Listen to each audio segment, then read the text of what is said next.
They saw perfection and called it effortless. But Claudia Schiffer's rise was never smooth. Behind those serene covers was careful control, a stillness so precise it left no room for accident. So what made her so iconic? Claudia understood structure long before she entered fashion. Her childhood shaped more than her discipline. It shaped her silence, and that silence would one day make her unforgettable. She came from a place where ambition stayed quiet behind curtained windows. Rheinberg was a German town lined with straight roads and careful expectations. Her father argued cases in court. Her mother maintained a home so tidy it felt sealed from uncertainty. Their vision for Claudia was stable, solid, and she knew it by heart. Law school, respectability, a life that made sense. When I was growing up, my mother was always very fashionable and looked always very elegant, and I had a lot of fashion magazines at home which I read. All I wanted, because I was quite shy, was to just be invisible rather than sticking out. I wanted to just wear what everyone else was wearing in school. But risk arrived in the form of an invitation she never asked for. At 17, standing in the muted chaos of a Dusseldorf nightclub, she was approached by Michel Leviton, a scout with a promise that sounded both thrilling and reckless. It was this one time when I was allowed a special treat to go to the big city with all my friends, literally the very first time. This French agent from Paris came up to me and said, "You should be a model," and I just thought that, yeah, you must be joking, you can't be serious, there's no way I can be a model. And that's how everything started. Paris, modeling, a chance to be seen everywhere. Her parents saw danger where she saw possibility. Paris didn't reject her, it noticed her, but only through someone else's face. There was a moment when she was called the next Brigitte Bardot, even the better Bardot. The resemblance was striking. But to Claudia, the comparison felt like a refusal, as if the industry couldn't look at her without borrowing another woman's name. I don't like it when they say, "You are Brigitte Bardot, you are the new Brigitte Bardot." I hate it. I hate it so much because it's not true. I'm Claudia Schiffer. Paris saw beauty. She wanted to be seen as a person. It wasn't scandal or spectacle that marked her arrival. It was a jeans campaign. In 1989, Ellen von Unwerth saw what others had missed.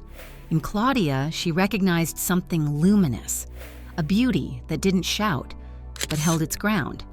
Her portraits for guests didn't invent that quality. They revealed it: quiet confidence, natural grace, a kind of purity that didn't need to seduce, yet somehow did. Guests didn't style her into someone else. They framed what was already there and gave it scale.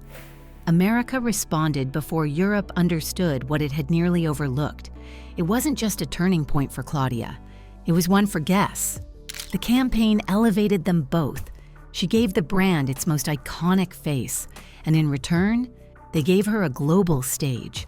In Paris, word of her presence reached Karl Lagerfeld. He was famously impossible to please, known for dismissing even the talented with a glance.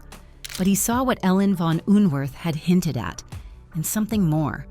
Claudia wasn't just a model who photographed well, she was someone who could inhabit the vision, someone who could give Chanel's legacy not just shape, but breath. Lagerfeld was sort of my magic dust. I was a very shy girl, and he transformed me from this shy girl into a supermodel. And I remember when I first met him, he somehow thought there was something special about me and said, "You know what, I'd like you." Her Chanel debut came in 1990, live, untested, and unforgettable. And as the day went on, I warmed up a little bit more. We then spoke German together and realized that we had a lot of things in common and lots of energy. She had never walked a runway. She learned in the chaos backstage, in front of the world. Claudia had to learn by doing it in front of the world. Lagerfeld chose her anyway. He didn't want to transform her. He wanted the world to finally see what had always been there. They shared a language of precision, the quiet rigor of German upbringing. He said to me, "Yeah, you're just like me." You know, very German, Teutonic, and disciplined. It was that sort of bonding moment that started a long relationship together. Her parents had doubted all of this would amount to anything. Lagerfeld made sure it did.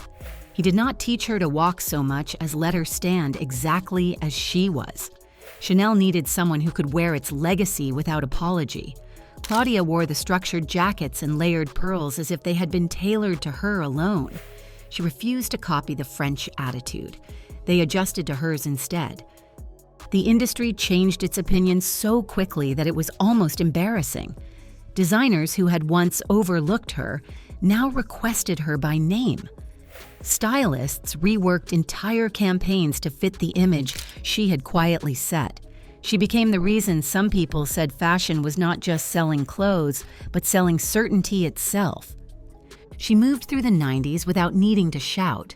During the 90s, it's just a crazy time. It was very exciting, but we didn't really know what was going on around us. It was only much later in retrospect that you realized what a special time it was.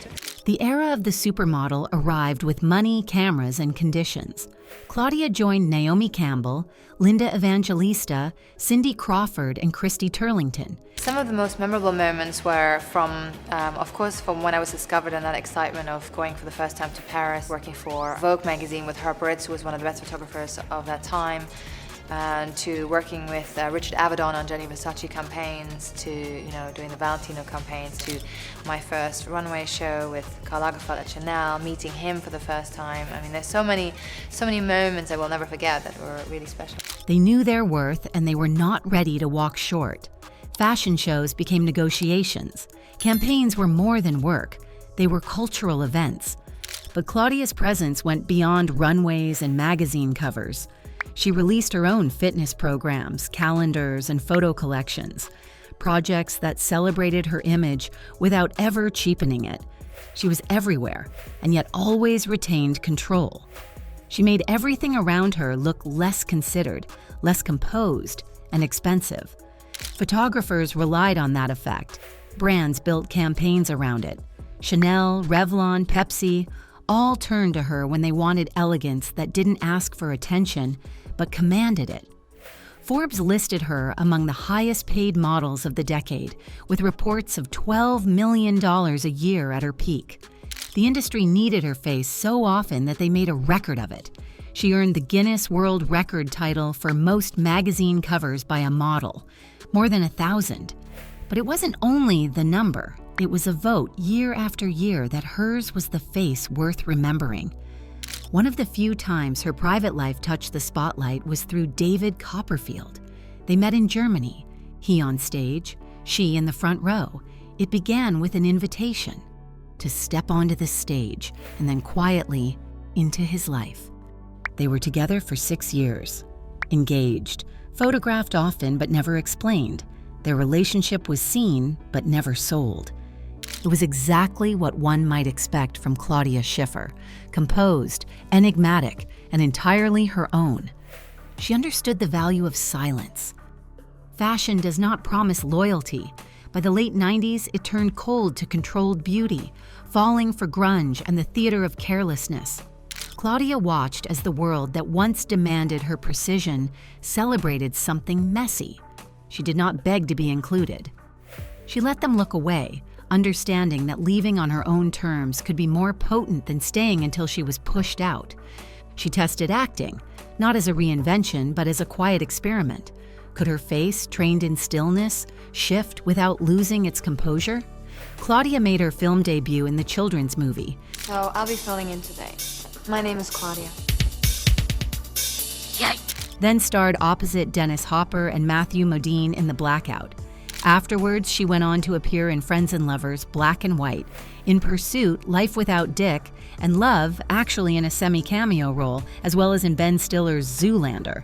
Stepping back in the early 2000s was not retreat, but recalibration. She met Matthew Vaughn, a filmmaker known for blockbusters like X-Men, First Class, Kick-Ass, and Kingsman. He made his living crafting stories designed to hold an audience. With him, she chose something resembling ordinary. A home in England, far from Paris catwalks and Manhattan hotel lobbies. There, the rooms were quiet enough for her to be a mother. She raised Casper, Clementine, and Cosima in the quiet margins of public life. When photographers tried to catch them on school runs, she did not make deals. Her family's privacy was not up for trade. It was protected with the same elegance that once held an audience without a word. Yet fashion remembers. When glamour returned to favor, it sought her out as proof it had once known beauty. She accepted, but carefully, a Chanel show, a Fendi appearance, She did not pretend to compete with younger models. She walked beside them without apology for her age. She reminded them and the audience that style was not something youth alone could claim. The applause was no longer wild, but it was more honest. Beyond the runway, she shaped her business life with the same restraint she brought to the camera. That same clarity extended beyond fashion. In 1997, she became a UNICEF ambassador, not as a celebrity move, but as a private gesture made public. And so here I am, I called UNICEF and I said, could we work together? I'd like to help. I've been so fortunate in my life, and I've had such a great childhood that I want to give back a little bit of that. She launched cashmere collections, eyewear lines, and served as creative director, never to exploit her name, but to shape something enduring. Each collaboration felt more like a signature than a stamp. These were not endorsements for hire, but partnerships that felt earned. She collected art quietly, not for show, but for meaning. She turned her attention back on fashion with the same cool curation. In Dusseldorf, the Claudia Schiffer Fashion Icons exhibition was not vanity, but a kind of editorial control. She placed her own images beside the icons of others, not to prove anything, but to remind the world what had once been undeniable. Her photography books worked the same way.